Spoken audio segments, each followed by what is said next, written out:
Malang merupakan kota terbesar kedua di Provinsi Jawa Timur setelah Surabaya. Sama seperti daerah lainnya, kondisi perekonomian di Kota Malang sempat terpuruk akibat pandemi COVID-19. Berbagai strategi dan inovasi diluncurkan oleh pemerintah Kota Malang, salah satunya dengan menggerakkan UMKM dan digitalisasi untuk memulihkan perekonomian masyarakat.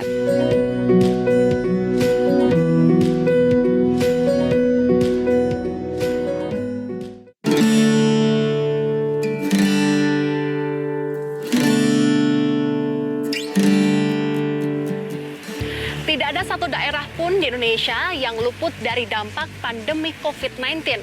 Lebih dari setahun masih menjadi pekerjaan rumah bagi kepala daerah dalam menekan angka penyebaran kasus COVID-19 sekaligus membangkitkan perekonomian masyarakat. Kali ini saya berada di Kota Malang yang nantinya akan mengulas bersama Wali Kota Malang Sutiaji yang menerapkan strategi pentahelix dan inovasi dalam upaya pemulihan ekonomi.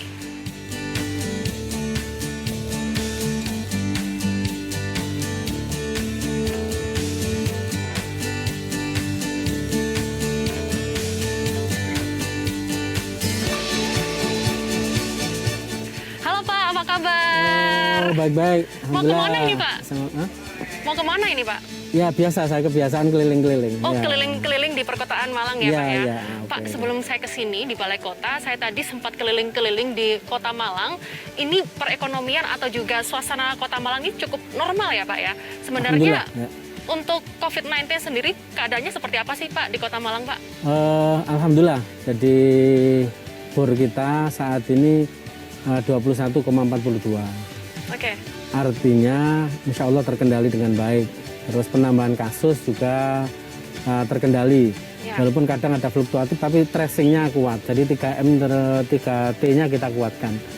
Sehingga saya mempunyai keyakinan dengan PPKM Mikro itu insya Allah selain kesadaran masyarakat sudah mulai terbangun dengan baik, masyarakat sudah tidak mau lah sampai capek ya.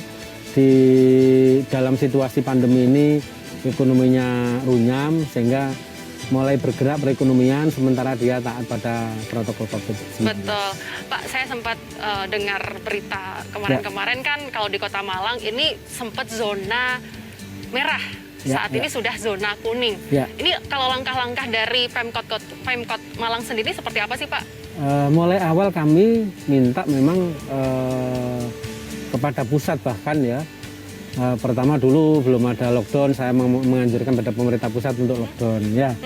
Terus begitu itu kita minta juga berkaitan dengan penguatan ini supaya ekonomi bisa jalan, COVID-nya bisa tertahan dengan baik. PPKM Mikro menjadi garusan kita semua. Oke. Jadi ini yang menjadi kekuatan kita. Sebelum ada PPKM Mikro sebenarnya Kota Malang itu menginisiasi Kampung Tangguh, Mbak. Oke, Kampung Tangguh ya, Pak Kampung ya? Tangguh.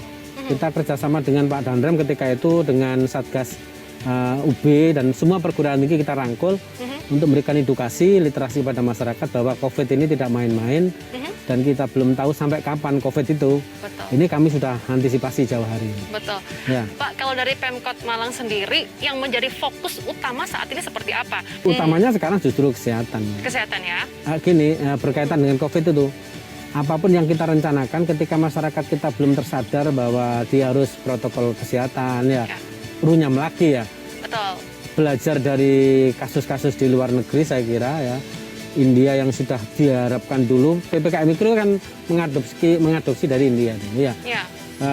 Ternyata di sana karena kelengahan sekarang luar biasa hancurnya ya. Maka hemat saya memang utamanya adalah bagaimana kesiapan masyarakat menghadapi protokol COVID-19 ini. Pak, berarti kalau dari fokus Pemkot Malang sendiri ini kan kesehatan dan juga kolaborasi semuanya. Ini berarti ada konsep pentahelix dan inovasi dari Pemkot Malang. Ini seperti apa, Pak, penjelasannya, Pak? Kota Malang ini kan baru ulang tahun yang ke-107, Mbak ya. Yang kita kuatkan adalah peduli dan berbagi. Saat ini sebetulnya Tuhan telah menunjukkan pada kita bahwa kita tidak bisa hidup secara pribadi-pribadi. Hidup kita ini kita bisa hidup karena yang lain. Maka kolaborasi dan sekarang pentahelix dan bahkan sekarang udah bukan pentahelix lagi. Sudah hexahelix, Mbak. Hexahelix. Ya. Komponennya bukan 5 tapi 6 ya. Apa aja itu Pak? Satunya tambahnya ada perbankan. Oke. Jadi ABCGM dan adanya ABBCGM ya. Jadi perbankan juga masuk menjadi sebuah keharusan dan kebutuhan kita untuk selalu bergandeng tangan. Pak, kalau ngomongin COVID-19, ini berbicara terkait dengan COVID-19, selain kesehatan, utamanya juga erat dengan perekonomian. Ya, Kalau ngomong perekonomian, saat ini kondisinya seperti apa Pak di Kota Malang ini Pak? ya nanti kita bincang-bincang ya. Oh, boleh?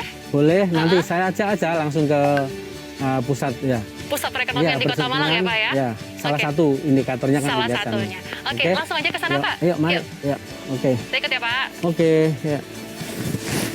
Naik motor ya? Boleh. Siapkan mobil yang motornya.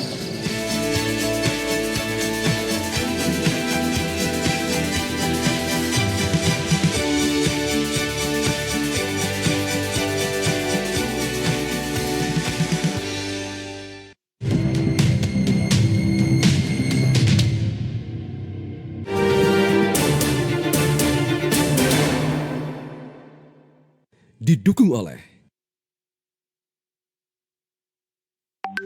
Tetap aktif di masa pandemi. Untung sudah minum Situfit. Situfit dengan kombinasi zinc dosis tinggi, vitamin C, B kompleks, dan teknologi slow release menjaga daya tahan tubuh sehingga kesehatan tetap terjaga. Tidak perih di lambung.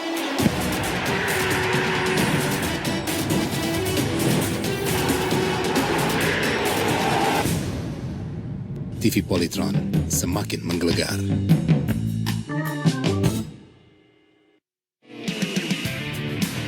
pesta sepak bola paling bergengsi di Eropa, Euro 2020 mulai berlangsung. Saksikan keseruan seluruh pertandingan UEFA Euro 2020 di mana saja dan kapan saja di Mola melalui medcom.id. Nantikan juga kuis berhadiah voucher nonton Euro di media sosial @medcom.id. Saksikan Euro 2020 di Mola melalui medcom.id. Kenapa sih kita harus berinvestasi di PIK 2? Ada 3 alasan utama. Yang pertama, lokasi PIK 2. Alasan kedua, setiap orang yang membeli PIK 2 dianggap sebagai pemegang saham. Membeli produk PIK 2 memang selalu untung karena harga perdana PIK 2 50% di bawah harga market. Alasan yang ketiga, fasilitas. Di mana fasilitas yang tersedia di PIK 2 jauh lebih banyak dari real estate manapun juga. Bagi Christine Hakim, bakatnya menjadi pemain film adalah karunia Tuhan. 3 tahun setelah film itu selesai, saya baru bisa agak berjarak sama Cut Nyak-Dien. Bicara Cut Nyak-Dien sudah bisa tidak menangis. Tapi ini aja juga kalau saya ikutin perasaan saya, sakitnya sudah ada di sini. The Legend, skenario hidup Christine Hakim, besok jam 7:30 malam. The Journalist, setiap Senin jam 8 malam.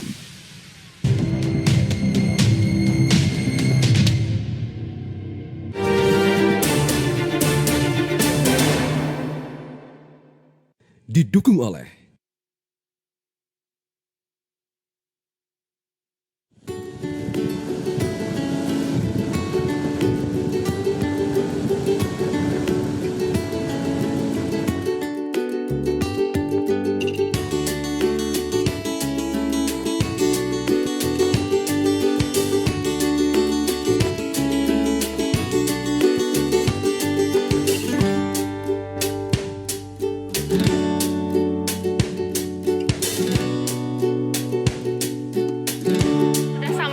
di pasar Oro-Orodowo. Ini sebenarnya pasar apa sih Pak? Modern atau tradisional? Karena ada troli, ada tempat pos ukur ulang dan sebagainya. Ya nanti kita lihat ya. Ini pasarnya pasar rakyat, tapi Pasar memang kita rakyat. desain gitu ya. Oke, kita lihat-lihat dulu berarti ya Pak ya.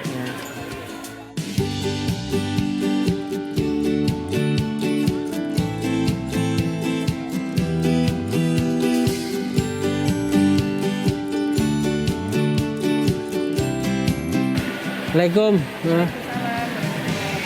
Nah, gimana kabarnya, sehat? Pembelinya gimana? Ya, lumayan. Lumayan ya. Terus kalau ada pembeli yang tidak pakai masker? Ya, Ditegur? Ya. Ya, disiapin masker ya. Oke. Nah ini ketaatan terhadap protokol COVID. Kesehatan. Ya. Kita bisa keliling-keliling lagi, Pak? Ayo. Nih.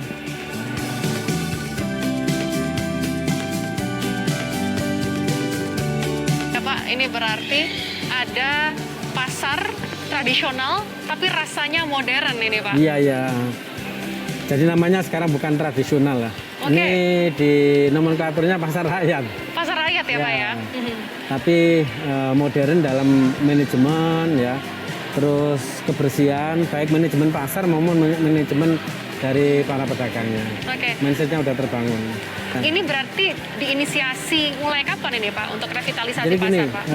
paradigma yang kita bangun itu yang namanya revitalisasi bukan hanya fisik, Betul. tapi revitalisasi adalah revitalisasi mindset saja ya. Fisiknya bagus di awal, tapi mindset masyarakatnya tidak terbangun dengan baik, maka tidak ada artinya. Sebelum pandemi dulu lama ya, jadi 5 tahun bahkan 7 tahun yang lalu, ini pola itu kita lakukan. Karena di sini ada namanya sepasar pedas, ya. Sekolah pasar pedagang cerdas. Ada sekolahnya Iya, sendiri nih iya. Pak. Keren banget tuh Jadi Pak. dosennya ya, gurunya itu ngambil masyarakat dari luar, dari kalangan akademisi, terus seorang GM ya, bagaimana cara melayani dan seterusnya. Nah, ketika ada pandemi, kesadaran masyarakat harus pakai masker semua. Pak, target kedepannya apa Pak? Selain untuk merevitalisasi pasar dan juga mindset daripada pedagang ini, nantinya inovasi ke depan seperti apa Pak? Ketika masyarakat sudah sadar semua harus pakai masker, cuci tangan ya, terus dia menjaga jarak dan seterusnya, itulah vaksin menurut saya.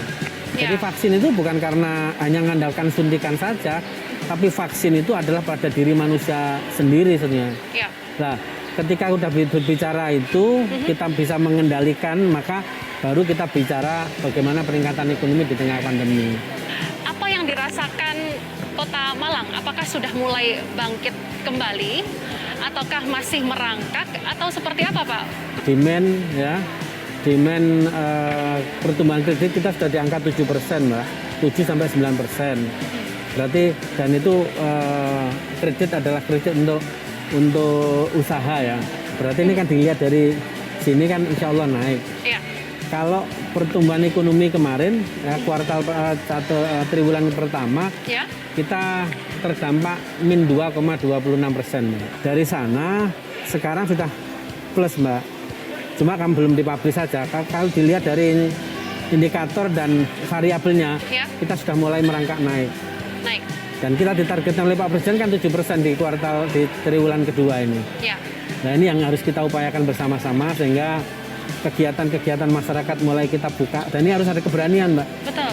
Ada keberanian dari pemerintah kota ya, bahwa ini kerannya harus dibuka sedikit-sedikit, tapi tetap ya budaya pakai masker, cuci tangan ya, terus menjaga jarak, menghindari kerumunan, dan ini yang menjadi komitmen kita semua. Oke, strategi apa yang dicetuskan juga oleh Pak Wali Kota untuk pemulihan ekonomi dari masyarakat itu sendiri nih Pak, yang terbaru? Pada waktu kena pandemi awal kita sudah punya kebijakan-kebijakan Mbak, ada kebijakan Malba, Malher ya, betul. Maldis dan seterusnya itu ya. Untuk beli produk lokal dari Malang dan sebagainya. Jadi Malpro ya, Malang terhadap produk lokal. UMKM kita kuatkan. Ada Malher, kita membiasakan mengkonsumsi herbal kan ya. Yang tidak kalah pentingnya adalah Maldis Mbak. Maldis? Ya. Apa itu Pak? Malang Digital Service Mbak. Digital Service. Ya, ini pelayanannya kita bagus ya. Semua sudah serba online ya. Dan ternyata itu luar biasa. Karena di musim pandemi kemarin saya melakukan survei Mbak di bulan Juli, awal-awal dulu, Juli 2020 itu justru kenaikannya sampai 123% itu adalah frozen ya. Siap saji, tapi basicnya online Mbak. Itu artinya berarti pasar kita sudah bisa menangkap ya. Dan masyarakat kita di UMKM juga sudah bisa menjajakan melalui apa? Online, gitu. Online itu ya. Ada inovasi terbaru apa lagi Pak? Karena saya tahu juga di Kota Malang sendiri banyak tempat-tempat yang memanfaatkan yang mungkin dulu tidak terpakai tapi saat ini sudah digeliatkan kembali begitu Pak. Jadi kita tuh Malang itu kan ada Tribina Cita Kota Malang, Pak. Ya. Kota pendidikan, kota wisata, dan kota industri. Oke. Nah, nanti saya ajak ke Boleh. Kayu Tangan ya, Ke Kayu kota Tangan, heritage. Pak. Oke. Oke. Sana banyak kreativitas orang-orang ya. Dan kita lihat heritage yang ada di sana. Biar Oke. semakin klop. Oke. Semakin klop. Semakin klop lagi ya Pak. Ayo. Kita naik motor lagi Oke. untuk ke Kayu Tangan. Ayo ya. Pak. Mari Pak. Yuk. Silakan Pak.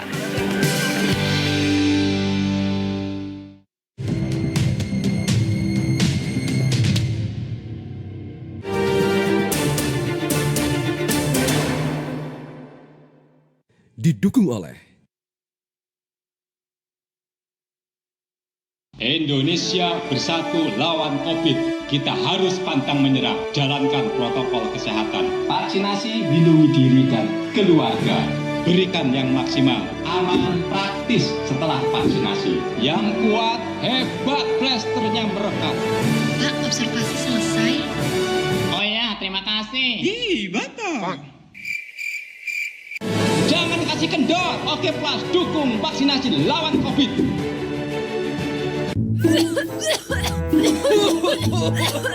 Jangan ada batuk di antara kita. Baru dari Siladex. Untuk redakan batuk tidak berdahak. Siladex Antitusif dan Siladex DMP. Siladex aktif redakan batuk. Produksi Konimex. Tokyo Riverside Apartment terdapat fasilitas yang luar biasa, yaitu Peak 2, Center Point, Area Leisure and Entertainment Hub.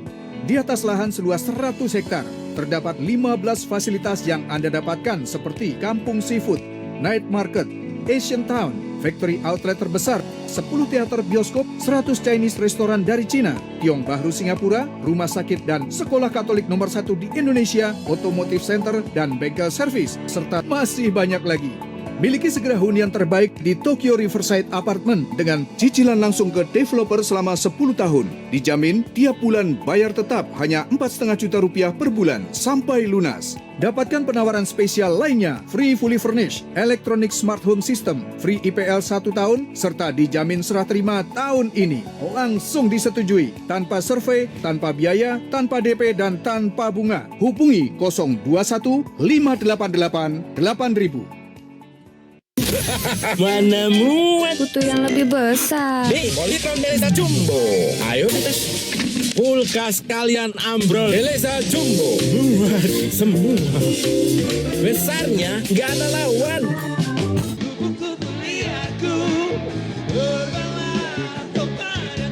Di sebelah sini kayaknya yang kerja cuma Mas Rido ya?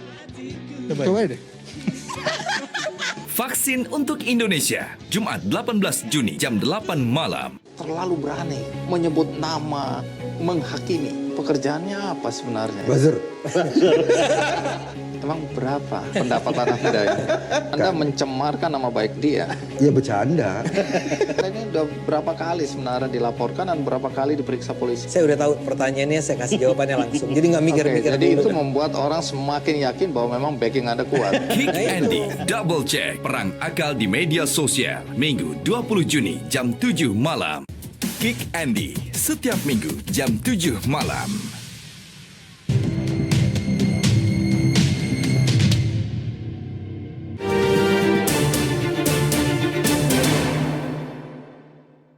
Didukung oleh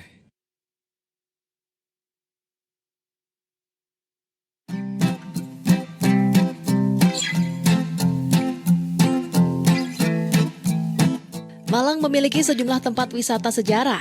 Salah satunya Kampung Heritage Kayu Tangan yang kami kunjungi setelah dari Pasar Oro-Oro Dowo. Dulunya kampung ini adalah permukiman kumuh. Berkat kerjasama warga dan pemerintah daerah, kampung dibenahi menjadi tempat wisata. Tak hanya itu, Kampung Heritage juga menjadi tempat bertumbuhnya sejumlah UMKM.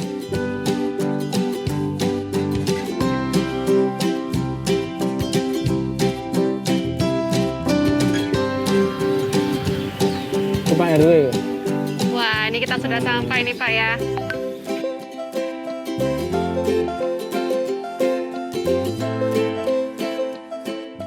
Ini kita mampir ke Ipok Hamur ya. Ipok Hamur. Iya. Rumah kopi. Langsung saja Yuk, masuk. mari. Siap.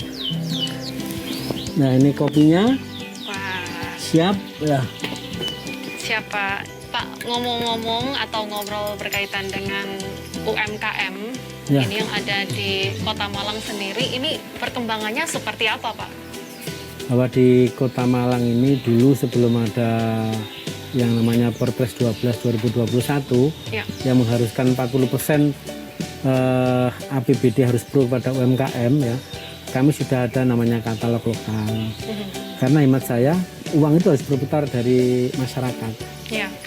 Pesanan-pesanan kalau kegiatan-kegiatan di kantor ya, ini kami utamakan, kami wajibkan pakai UMKM.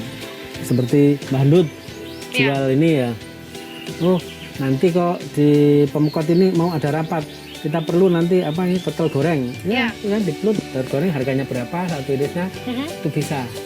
Oh perlu camilan gula kacang, bisa nanti. Yang penting harganya sudah dipublish di e-commerce-nya masuk. Nah ini kita kuatkan terus Mbak. Maka tadi menyambung pembicaraan tadi ya, bahwa termasuk Maldis ya, Malang Digital Service itu salah satu di antaranya ini. Pak, untuk pelatihan dari pelaku UMKM ini sendiri seperti apa Pak? Terutama juga yang ada di kampung-kampung seperti kita saat ini berada di Kampung Heritage. Ini kan pasti banyak produk-produk lokal yang harus dikirim ke nasional bahkan ke internasional. Ya. Khusus di masa pandemi ini Mbak, ini lebih dari sepertiga UMKM kami itu kan mengalami bahkan tutup. Iya. Nah ini kita edukasi dan baru-baru ini kan malah rame kan ya. Iya. Ada orang yang terjerat pinjol itu ya. Pinjaman online. Iya. Itu karena apa? Karena memang pandemi ini sangat menghantam ya. Menghantam perekonomian kita, maka sebisa mungkin bagaimana kita memberikan edukasi kepada masyarakat. Caranya supaya kuat tidak serta-merta kita membuat ini Mbak, memberikan edukasi. Ya. Penguatan Mbak. Penguatan mental dulu. Setelah itu baru kepercayaan masyarakat ada, terus dikasih edukasi. Program-program pemerintah recovery ekonomi dengan relaksasi ketika nanti di perbankan kita apa sih sebetulnya masalah apa sih yang dihadapi, kita sambungkan Mbak, jangan-jangan sampai relaksasi yang sudah ditelurkan, sudah diprogramkan dari pemerintah pusat tidak bisa ditangkap oleh masyarakat kita lah. Ini pemerintah harus hadir mengedukasi itu. Kalau kita bicara masalah berkaitan dengan UMKM, ini sudah berapa UMKM yang bertahan di tengah pandemi COVID-19 ini Pak di Kota Malang ya Pak? Jumlah konkretnya kita itu Mbak, ada ya belasan ribu Mbak. Belasan ribu? Ya belasan ribu. Beberapa hari yang lalu kita misi dagang dengan provinsi itu ya kita bawa, itu kan sudah banyak yang sudah go public Mbak. Jadi macam-macam lah ya, ada yang sudah kelasnya ekspor ya, ada yang kelasnya kita masih ke lokal, dan sekarang pasarnya kan bukan pasar lokal saja ya, bukan hanya Kota Malang saja, banyak yang sudah dibeli dan diekspor ke beberapa negara dan pulau.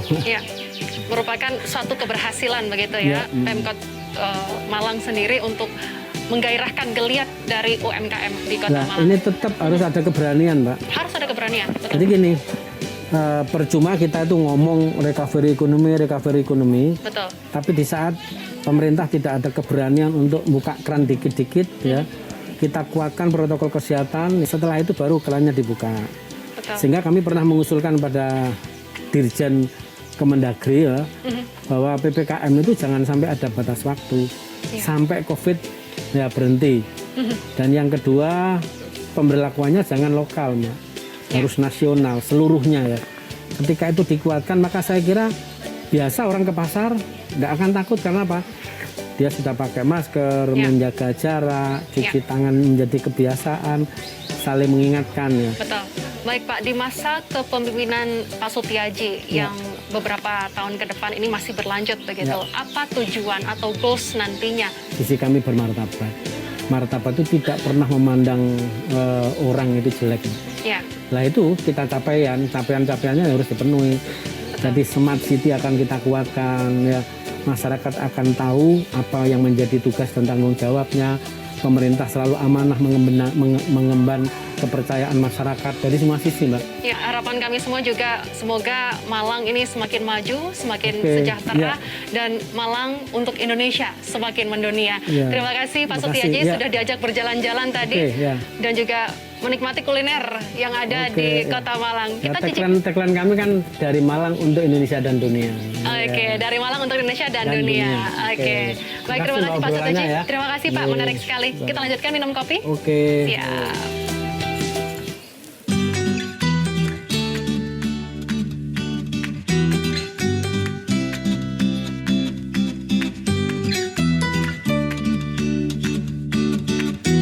Tingkat konfirmasi positifnya juga kan sudah sangat turun, udah nggak kayak awal-awal dulu.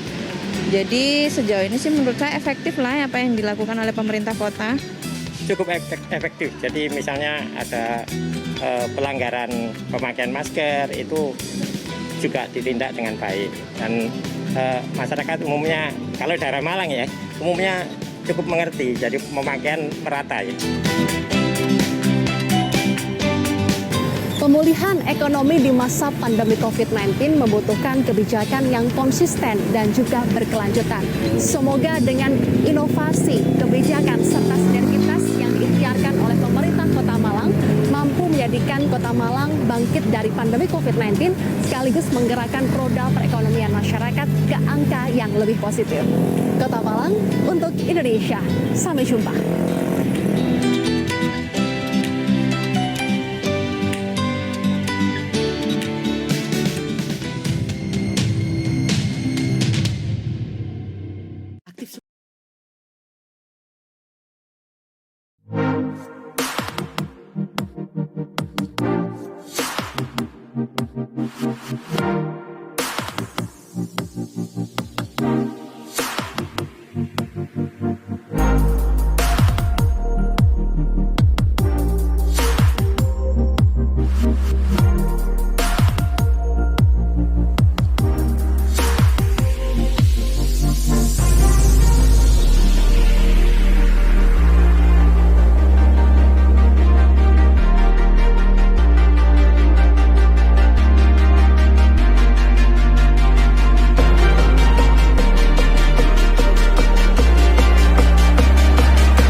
Karena yang ini.